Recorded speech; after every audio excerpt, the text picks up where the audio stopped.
Assalamualaikum warahmatullahi wabarakatuh. Kembali lagi di channel Nasihat Kehidupan Misteri. Pada video kali ini saya akan membahas tentang makhluk penguasa tanah Jawa datang menagih janji. Pulau Jawa dikenal angker pada zaman dahulu, hingga Syekh Subakir yang diutus untuk menyebarkan agama Islam harus menghadapi tantangan hingga membuat perjanjian Sabdo Palon dengan roh halus penguasa wilayah, yakni Ki Semar Badranaya. Perjanjian Sabdo Palon itu dibuat sebagai kesepakatan antara Syekh Subakir yang datang menyebarkan agama Islam ke Pulau Jawa yang terkenal sangat angker dengan roh halus penguasa wilayah, yakni Ki Semar Badranaya. Diceritakan pada masa dahulu, Pulau Jawa terkenal angker yang dikuasai roh halus Ki Semar Badranaya. Kedatangan Syekh Subakir yang diutus Sultan Turki Sultan Muhammad I untuk mensyiarkan agama Islam. Setelah keduanya terlibat pertempuran dan sama-sama kuat, Syekh Subakir dan Ki Semar Badranaya akhirnya membuat kesepakatan melalui sebuah perjanjian yang disebut Sabdo Palon. Namun kedatangan Syekh Subakir dalam melakukan syiar Islam di Pulau Jawa saat itu harus mendapat rintangan hingga harus membuat perjanjian dengan Ki Semar Badranaya sebagai roh halus sebagai dahyang atau penguasa wilayah tanah Jawa. Syekh Subakir dikenal sebagai orang yang berhasil menumbali Pulau Jawa yang terkenal angker dan wingit pada dahulu kala. Saat itu Sultan Turki Sultan Muhammad I mendapatkan petunjuk untuk melakukan penyebaran Islam di Pulau Jawa, sebuah tempat di tanah Jawa yang dalam pengaruh magis begitu kuat. Mulai dari jin hingga setan menghuni setiap sudut tanah Jawa yang saat itu masih berbentuk hutan belantara. Diutuslah rombongan para alim ulama untuk mendatangi Pulau Jawa guna mensyiarkan agama Islam. Namun alangkah terkejutnya Sultan Muhammad I karena hampir seluruh rombongan tersebut tewas akibat perbuatan para lelembut penduduk tanah Jawa yang tidak mau menerima ajaran Islam.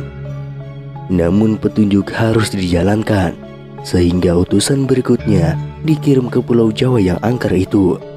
Sosok utusan itu terkenal alim, ahli ruqyah, dan memiliki kemampuan untuk berinteraksi dengan dunia gaib. Bahkan sosok ini memiliki keahlian dalam membabat tanah yang angker. Dialah Syekh Subakir yang memiliki nama asli Syekh Tambu Ali bin Syekh Bakir, berasal dari tanah Persia atau yang sekarang lebih dikenal dengan negara Iran, yang langsung berlayar ke Pulau Jawa atas perintah Sultan Muhammad I. Dalam perjalanannya menuju Pulau Jawa, Syekh Subakir terlebih dahulu mampir ke Praja Keling, yakni sebuah daerah yang diduga terletak di India. Di daerah itu, Syekh Subakir membawa 20.000 penduduk di Praja Keling untuk ikut dan tinggal menempati Pulau Jawa. Sesampainya di Pulau Jawa, Syekh Subakir langsung menuju ke Gunung Tidar yang diyakini sebagai titik pusat dari tanah Jawa. Di puncak Gunung Tidar ini, Syekh Subakir memasang tumbal berupa batu hitam yang sudah dirajah. Batu tersebut dikenal dengan nama Aji Kalacakra untuk menetralisir daya magis negatif dari bangsa jin. Selama 3 hari 3 malam, batu tersebut mengeluarkan hawa yang sangat panas hingga membuat para lelembut terpaksa menyingkir ke Laut Selatan Jawa. Kejadian itu kemudian sampai mengusik ketenangan Ki Semar Badranaya, sang dahyang tanah Jawa yang selama ribuan tahun khusyuk bertapa. Pertempuran pun akhirnya tidak terhindarkan antara Syekh Subakir dengan Ki Semar Badranaya selama 40 hari 40 malam. Namun selama pertempuran itu keduanya sama-sama kuat, sampai akhirnya Ki Semar Badranaya menawarkan perundingan kepada Syekh Subakir, yang mana menghasilkan sebuah kesepakatan perjanjian yang terkenal dengan sebutan Perjanjian Sabdo Palon. Setelah Syekh Subakir menyampaikan maksud kedatangan ke tanah Jawa guna menyebarkan ajaran Islam, Ki Semar Badranaya pun memperbolehkannya dengan beberapa syarat.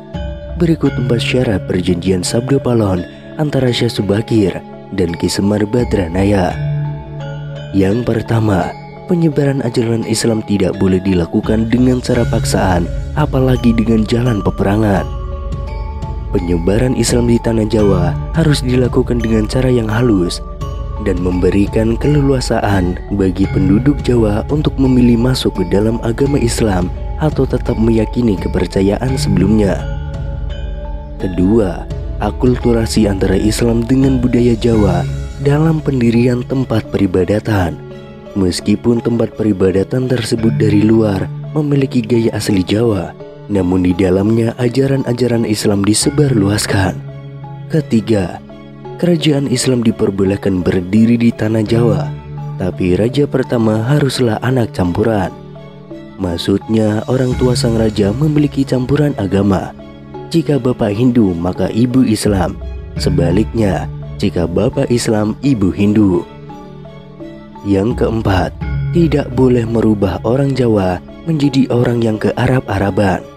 Biarkanlah padi tetap ditanam di sawah dan kurma tetap ditanam di padang pasir.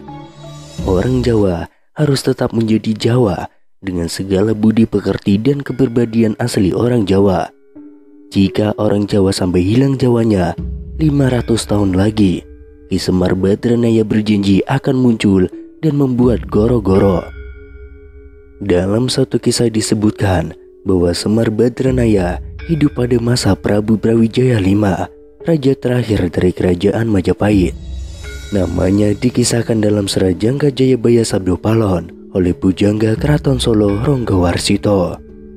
Dalam satu syair dalam serat tersebut memuat ramalan kehancuran Islam di tanah Jawa, terhitung setelah 500 tahun keruntuhan Majapahit.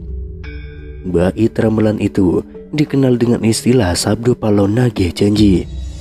Dia menganut kepercayaan Budi, yaitu agama Jawa yang berlaku secara turun-temurun. Dia meramalkan kehancuran Islam di tanah Jawa dalam ramalannya yang berbunyi, "Pepestene nuso tekan janji, yen wis jangkep 500 warso, kepetong zaman Islame, musno bali marang ingsun, kami putih mandek sawiji."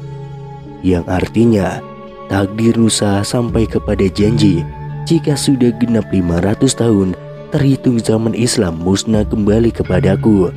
Agama Budi berdiri menjadi satu. Peri Mardiono dalam buku Sejarah Kelam Majapahit menjelaskan Sabdo Palon memberitahukan tanda-tanda ia akan kembali.